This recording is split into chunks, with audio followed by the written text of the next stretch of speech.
Fear-Mongering! If you want someone to believe what you want, you yell at them that everything they hate is a product of communism. Scare tactics are a common manipulator used to gain power over others by, well, mass panic.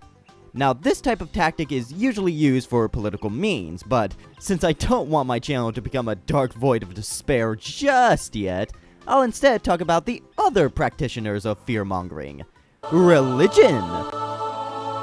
Oh, this is a bad idea, I just know it. Now, religion tends to use this type of fear-mongering against things that they don't fully understand, or just plain out dislike. Stuff like video games, rock and roll, alcohol, women, Native Americans. Oh, everything around us is built by spilled blood. So today on TrashFire, we're going to be looking at a 1980s scare film, which involves two white men playing with toys, as they tell you that each and every one of them are a tool of Satan. Let's f***ing go!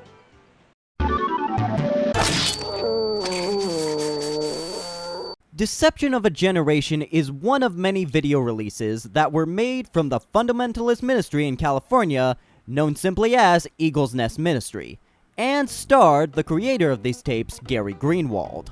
Now, I could go into some details about who he is, but I feel like the good people at Rational Wiki sum him up best, and I quote, Dr. Gary L. Greenwald is a weirdo California-based pastor who strongly resembles the 1970s porn star John Holmes.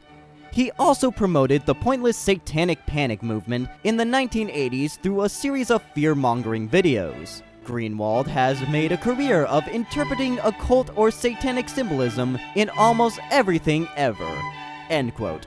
And if you're wondering what the other videos are about, don't worry. Gary will fill you in on what you're missing out. The Eagle's Nest Ministries has exposed certain things like rock and roll music, Dungeons and Dragons, marijuana, and even the New Age movement. Ah yes, the evil marijuana, and how it became that way due to systematic racism against Mexicans. We are starting off right. On this episode, however, he is joined by special guest, Phillips, who is the writer of the book known as Turmoil in the Toy Box, and also just has the most punchable face. I mean, I'm not even a violent man, and even I want to beat him up. Now, Phil introduces himself by giving us an explanation on why he thinks every toy and cartoon nowadays, or at least in the 80s, are actually secret cult recruitment tools. The Lord directed me to go on a 14-day fast. And during this fast, I did something very unusual. I walked into a toy store. Now I know what you're all thinking, and I'm not going there. I am not telling that. You all know what type of joke I can make, but you know something? You know something? I'm gonna be the adult. I'm gonna be the grown-up in this situation. Which might not be Phil's preferred type. Oh! Da-da-da-da-da-da. Kim Diddler. About 3 days later, I was driving home from these series of services, and the Lord spoke to me about what happens when a child plays with a toy. The Lord also told me to burn down the nearest elementary school because it was actually a front for the dirty gay agenda. And how they project themselves with their imagination into a toy, and they give it life, character, abilities, talents, and they set the surrounding around the toy. Now, wait a minute. Now, you're saying a child actually projects himself into the toy? Can you repeat that again? The toy is a lifeless hunk of plastic, and it only comes to life with that projection of the imagination into a toy. Yeah. And they give it life, character, abilities, talents, and set the surroundings around the toy. Yeah, what the f*** are you on about? Are you telling me that children that are playing with these things are actually transporting their souls into the toys in order to act out their imagination? What? Guys, I just gotta say, that is the biggest crock of shit I've ever heard. Like, if I start playing with this thing, if I start doing this, you honestly think at some point my essence is going to transfer in this thing? That is a load of...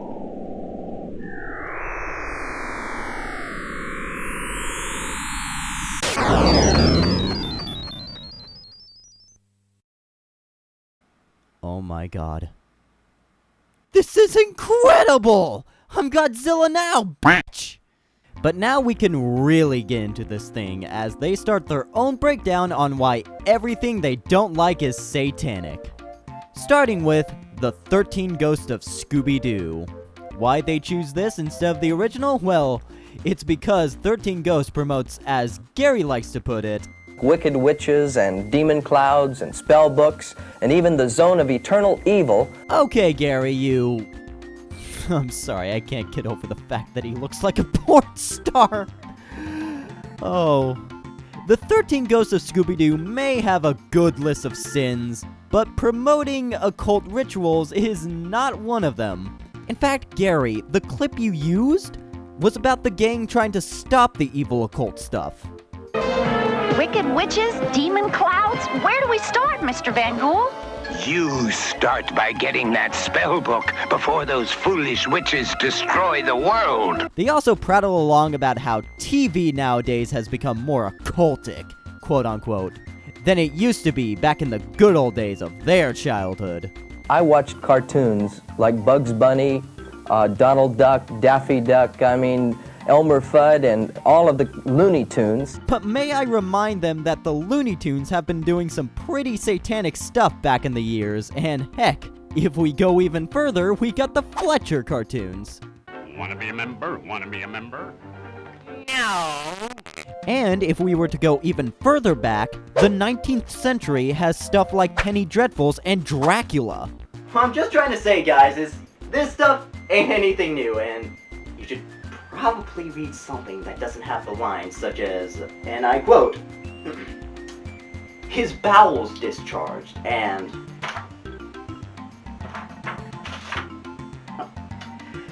David went out and killed 200 Philistines and brought back their foreskins. Anyway, the two then move on to their next targets. That being shows like He-Man, Shira, and the Thundercats.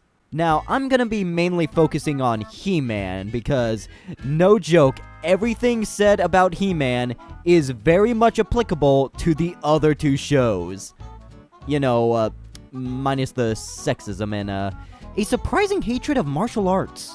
There were gymnastics and martial arts type of thrusting and jumping here with the Thundercats, and again, taken from Hinduism and ancient pagan symbolism. Now, Gary, as a guy who did Kempo for a few years and is a big fan of fighting games and Bruce Lee... Yeah, fight me. Fight me in real life. Chuck E. Cheese parking lot. 9:37 p.m. Eastern Standard. Anyhow, the two start their conspiracy theories with He-Man himself. Now, me, personally, I don't really see the issue. Like, He-Man is the most prototypical Christian I can think of. He's a blonde, blue-eyed white man who gains power from the heavens, battles the forces of evil, gives out PSAs. I mean, he has a cross on his chest for crying out loud. The Christian symbolism is incredibly blatant. Oh, but for Gary and Phil, it's not blatant enough. Yeah. First man. Interesting. Until he's transformed, and then he becomes He-Man, the most powerful man in the universe, by lifting his sword in the air and yelling by the power of Grayskull. Now, to understand this, we have to understand what Grayskull is. It is a castle built by unknown hands in the shape of the skull, and there's a demon spirit living within it that manifests in the shape of a skull. And so our good character is empowered by occultic demon spirits. What? Also, just want to add this, Phil goes on a rant about how he keeps seeing kids liking He-Man more than Jesus. In fact, I was talking to one lady, and I've heard a number of experiences like this, but she said, my little boy was in the back seat of the car, and a radio preacher came on and said, "Our Lord God, the master of the universe."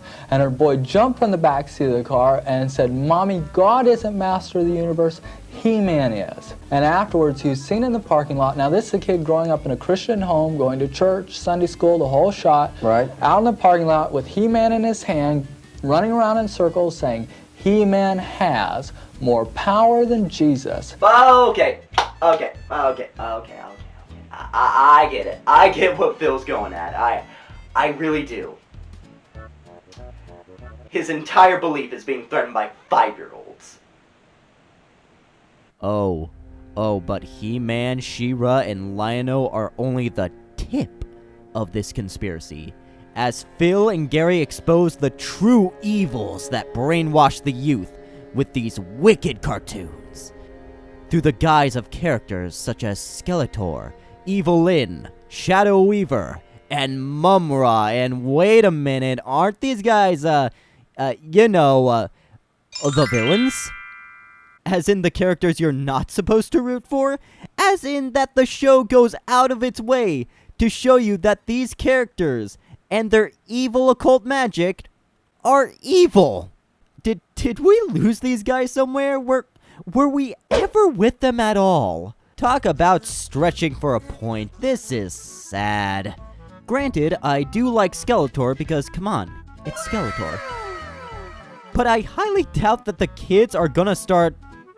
What was that you said? Wind up in the backyard sacrificing chickens to a moon god. Yeah, that. Because they saw the bad guys do that. Because I don't think children would want to be the bad guys. But then again, these guys think that kids transmit their essence into toys, so, you tell me. Yes! How dare these evil cartoons promote these despicable characters that are only made to corrupt the youth. It's not like our book, the Holy Bible, which doesn't have any characters that would fit these ne'er-do-wells at all. And wait a minute, I forgot that the Bible has Satan. God damn it!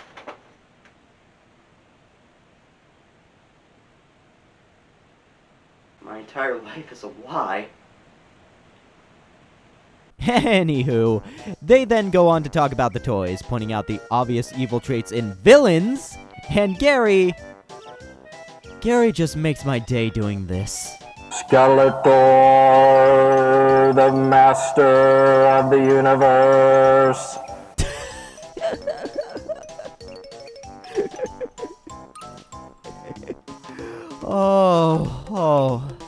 Oh, do that again. Skeletor, the master of the universe. And then they end part 1 by talking about how these evil companies are using their own cartoon mascots to promote stuff like toys and sugary cereal. He is programmed by the companies to be an advocate for their product. And that's when an intelligent mother walks out and buys a box of cereal that's over 50% sugar and feeds it to her kids, knowing full well that kid's going to bounce off the walls in 20 minutes. How dare corporations use these colorful mascots in order to promote unhealthy things like sugary cereal. It's not like how it was in the good old days. They used to be so wholesome and promoted only the best for what our children needed. Isn't that right, Fred from Flintstones? Winston, America's best-selling, best-tasting filter cigarette. Winston tastes good like a cigarette should. Classy. Oh yeah, I forgot to mention, this is a 2-parter, and don't worry, it's just as nonsensical as the first. Part 2 starts with toys, you know, those things that kids put their souls into. As we watch Gary and Phil try to make up reasons on why they bought a shitload of children's toys. Reasons such as Barbie promoting unrealistic body proportions, which, wow, that is actually a point of contention. Something we can actually, nope, never mind. They are going full sexism. But that's not who plays with them. It's young little girls, and they should be playing with soft mothering type dolls, learning mothering qualities instead of learning fashion and Well, of and course. that type of thing at that age. They also need to learn how to make me a sandwich while I'm watching the game, or else they suffer the slap. They also talk about stuff like Care Bears replacing parental love, G.I. Joe and Transformers for making violence look cool, and stuff like the Smurfs and E.T. with a reason that I would never have guessed. E.T. also included some inferences to homosexuality within the movie. And another thing is that Smurfs is an all-male community. And you say, oh, there's Smurfette, she's a female. Well, in one cartoon, she was depicted as transforming from a male to a female through magical power. And so the only female in the Smurfs is transformed from a male. She was not born a female. You heard that right, folks. The Smurfs and E.T. officially LGBTQ positive. Yay. They also decide to go after Star Wars 2, just a few years before, going after Star Wars became an ongoing trend. They cite some very straw-grasping points, such as Obi-Wan's name being somewhat similar to Obi-Witchcraft, and that Yoda has 3 fingers, which equals Satan. They also decide to talk about Darth Vader's appearance. Characters like Darth Vader, who look almost exactly like the ancient Norse god Odin. Actually, Darth Vader's design is heavily based off the suit of Japanese samurai, which coincides with the fact that the lightsaber duels are based off the fighting style known as Kendo. But if you were to unfairly blame Star Wars for anything, it could be something like, I don't know, Nazi implications, because true, the Empire is heavily based off of the Third Reich if, stormtroopers weren't too on the nose. And that, my friends, is what we like to call a Nazi fact. And because I love you all, I'll give you one more Nazi fact for free. Did you know that Hitler's secret hideout was known as the Eagle's Nest? May I remind you of what Gary's ministry was called? Hey, let's bring that back out. What was it called again? From the Eagle's Nest with Gary Greenwald.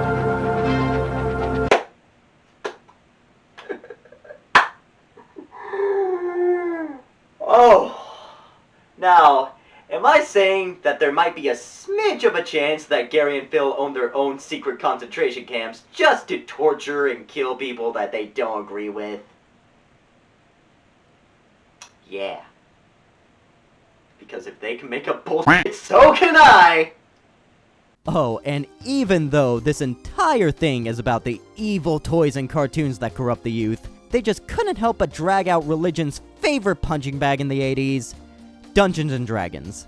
Well, the Dungeon Master is a person who plays God in the game. The good versus evil is white versus black witchcraft. And Anton LaVey, the writer of the Satanist Bible, says there is no such thing as white witchcraft. And what it shows is it shows a good versus evil, that good has about the same equality of power as evil, and they come head on in collision, where that's not the outline we see in the Bible. Ah yes, thank you Gary and Phil for telling me the evils of D&D. Now I can prevent my child from looking like this. Disgusting. And really, there's nothing else to say that isn't treading on the same ground. They complain about toys, they complain about shows, they pull stats and quotes out of the most reliable source known as Trust Me.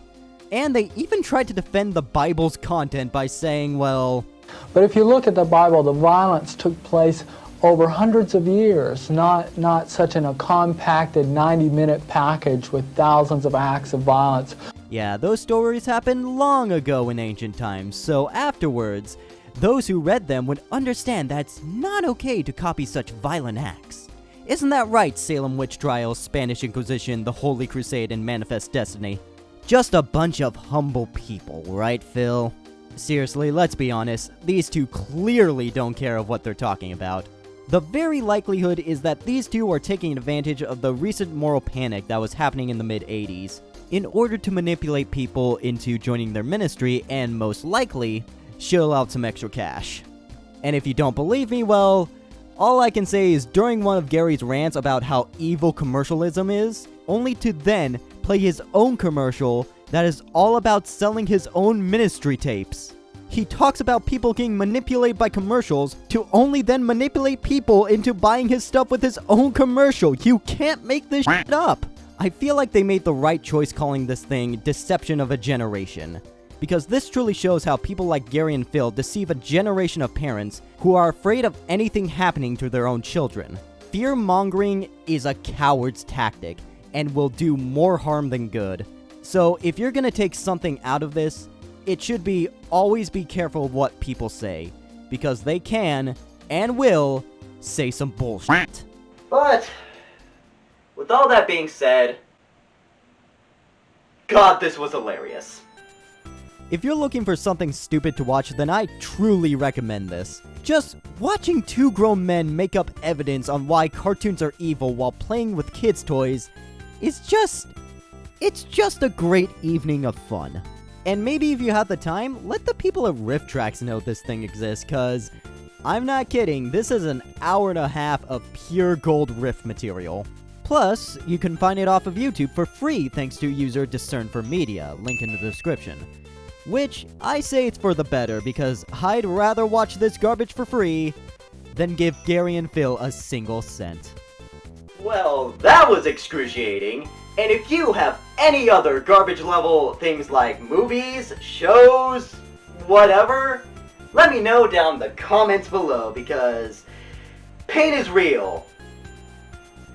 And I need to confirm them alive. But until then, I'm Davkav, this was a TrashFire, and now we can pray to the one true religion, one that casts out evil, forgoes demonology, or anything satanic. That's right, I'm talking about Scientology. Praise be to Xenu, and have a nice day.